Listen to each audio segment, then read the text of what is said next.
Unabashedly. ChatGPT said. It's hard to say exactly when the shift began. For 37 years, my husband Oliver had been the steady center of my world.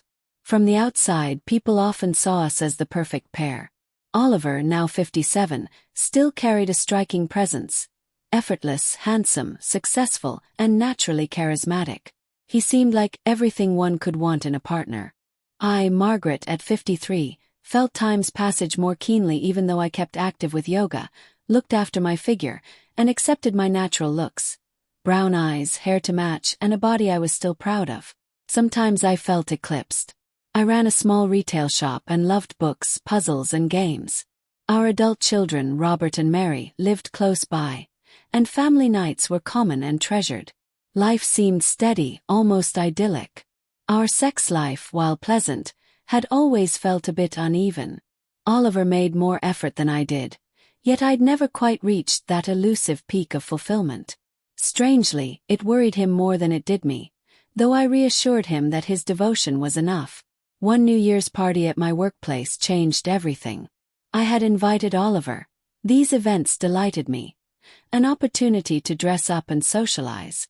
Oliver blended in as usual, charming everyone with his easy manner. At one point I left him at the bar and joined colleagues on the dance floor. I began with the women I worked with, but the energy shifted when a group of younger men joined. Among them was Harry, our new supply manager. Harry was magnetic. Athletic, self-assured, undeniably appealing. Our interactions had always been casual, but that night I noticed something different. He paid me extra attention and it felt flattering. Returning to Oliver at the bar, I saw him watching. Having fun? Yes. Very much, he said, measured. Then, you seem to be enjoying yourself with him. I followed his eyes to Harry and felt a twinge of guilt and confusion. Oh, that's just Harry. He's a colleague, I replied quickly. We were dancing. Oliver's gaze was steady and probing. It's not just dancing, Margaret. I saw how you looked at him. Caught off guard, I hesitated. Maybe I hadn't considered it before, but yes, perhaps I enjoyed the attention. To my surprise, Oliver didn't lash out. He accepted it, and the night continued. But back home our chemistry was electric. That night we made love with a passion missing for years. The next morning Oliver asked softly, "Was it Harry who turned you on?" After thinking, I answered honestly, "Maybe a little, but mostly it was you." Emboldened by his calm, I added, "I liked the attention, but it's you I want, Oliver." That new frankness opened a door. We began talking about desires and fantasies with an honesty we'd never had. I spoke things I'd kept inside, and Oliver listened with surprising openness. We experimented. Playful lingerie, flirtation, even watching adult films that echoed our conversations. It rekindled something deep in both of us. Still, I couldn't ignore Harry's ongoing interest. At work his flirting persisted. Coffee or drink invitations became more direct. I declined each time, yet the temptation remained. One evening I decided to tell Oliver everything. "I love you more than anything," I began. "You're the best husband I could have dreamed of." He smiled, sensing more to come. "I love you too, Margaret." "What is it?" I reminded him of our recent talks. "Do you remember when you asked if I ever wanted to try something new?" "I've been thinking about it. I feel like I want to explore certain curiosities before it's too late." Oliver looked puzzled, but I pressed on. "Harry invited me to spend the weekend with him. I said no, of course, but I think maybe it might help us understand some things."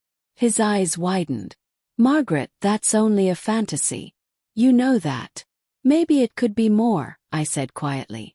"Harry isn't a threat. I would never risk us, but he's shown interest and I've thought about it. I want to be honest about my feelings.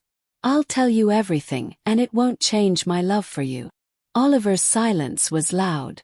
When he finally spoke, his voice shook. "Have you already slept with him?"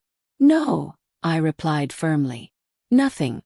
It's been professional, but I thought this could be an opportunity for us." That night neither of us slept. His pain was obvious, though anger didn't take hold.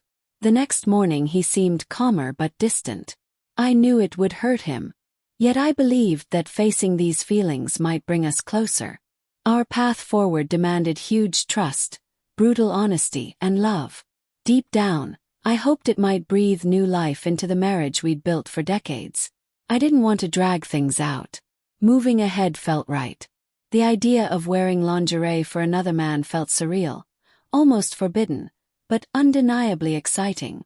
I chose a garter belt, a bra, and a tiny thong that made me feel bold and elegant. The thought of Harry's athletic frame and casual charm quickened me. A flicker of guilt appeared, but excitement drowned it. I packed dresses, heels, and delicate underthings. Kissed Oliver goodbye. "I'll be back Sunday," I said, trying to sound light. "Be ready to meet me. I'll keep in touch. I want you to feel part of this." He said little, but the weight in his eyes said everything. His unease hung heavy, and though I reassured him, I knew this would push our boundaries in unexpected ways. Those were the first steps toward temptation. When Harry saw me in my chosen outfit, his reaction was immediate. His gaze roved over me without restraint. I admired the lace stockings and the curves I had purposely highlighted. The way his pupils widened sent a rush of power through me, an adrenaline surge that left me buzzing. "You look incredible," he murmured, voice thick with want. I smiled, savoring the electric tension curling between us. Yet the moment held complications beneath its heat. "How did Oliver take hearing about this weekend?" Harry asked as he poured 2 glasses of wine. "Not as badly as I feared," I confessed. "But not well." "He knows what we plan," he probed. "Yes," I answered, keeping my voice steady. I had been honest with him. I'd framed the whole thing respectfully, as something we were doing together. Harry arched an eyebrow. "That's surprising. Most men wouldn't agree to something like this." I shrugged, trying for casualness I didn't feel. Inside, uncertainty churned. Should I call Oliver just to check in, to remind him this wasn't about replacing him but about exploring something new? It felt like treading a thin, delicate line. After a rich dinner, Harry and I lingered in the hotel lounge for cocktails. The air between us thickened with unspoken expectation. Declining another drink, we went up to his room. As we headed upstairs, I sent Oliver a brief message. "Heading up. Hope this excites you. I'll be the wife you love again soon. How are you feeling?" Type. Before I could hide my phone, Harry pulled me in. His kiss was fierce and searing. "You won't regret this, Margaret," he breathed, voice low and promising. "Maybe this could even be a regular arrangement if Oliver's on board." His suggestion sent a fresh wave of thrill through me. The sensation of being desired so openly was intoxicating. I excused myself to the bathroom to change into something more suggestive, leaving Harry on the bed. As I unzipped my dress and caught my reflection, a sliver of doubt crept in. The lingerie looked perfect, but the silence from my phone nagged at me. I typed quickly. "Oliver, are you there? You've been really quiet today. I love you, sweetheart." Returning to the room, Harry grinned. "Making me wait on purpose," he teased. My phone buzzed before I could answer. Oliver's reply was short and oddly coded. Perplexed, I read on. Then another message blinked in. Check the first words of my messages. My heart thudded as I scrolled, assembling his puzzle. The opening words, when read in order, spelled out a single crushing instruction. "Forget us." The world tilted. Panic clawed at my throat as I tried calling him. It went straight to voicemail. I sent frantic texts. "Please wait for me. I'm coming home." Harry noticed my panic and asked what was wrong. When I showed him the messages, his face darkened. "Do you think he'd do something extreme?" he asked, voice tight, then muttered under his breath. "Damn, I don't want my wife to find out." Froze. "Wait, you're married," I blurted. He stared, hesitant to answer, but there wasn't time to process the confession. I grabbed my things and bolted. Harry offered to drive, but the trip was a blur. I called endlessly, leaving desperate voicemails. Eventually Oliver replied, Margaret had her fun. Thanks for the heads up. Gives me time to prepare. Fear tightened like a fist around my chest. I begged him not to do anything rash, but his words were colder than I'd imagined. It's pointless. You wanted him, and I won't hold you back. Your body, your choice. Then the final, stinging cut. Did you even know he's married with 3 children? My reality fractured. By the time I reached home, it was too late. A for sale sign stood in the yard, a public punctuation to the end of what I'd known. Inside, the house felt hollow. On the kitchen table lay divorce papers already signed. His clothes and possessions were gone, leaving a hollow absence that was almost physical. The aftermath detonated through every corner of my life. Oliver forwarded our messages to Harry's wife, to my relatives, to our children. The betrayal was exposed for everyone to see.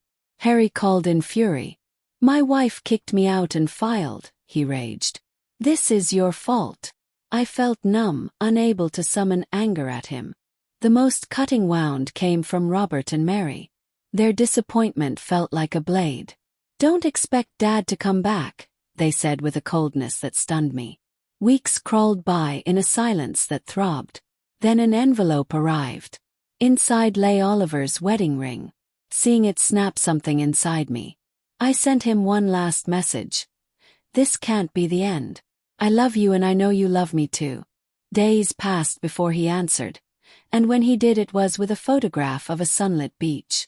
I'm living my dream now, he wrote. Emily has been kind and welcoming. The photo showed a woman with a sun-kissed tan in a green bikini. His tone was laced with bitterness. It's incredible here, he wrote. Every day is perfect. Oh, and I saw you return the ring. Respect for that. Hope you're well. The final hammer fell in his last line.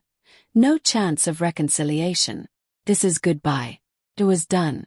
Everything I had cherished, my marriage, my family, my sense of security, had unraveled. I was left to gather the jagged pieces of a life I had risked and lost.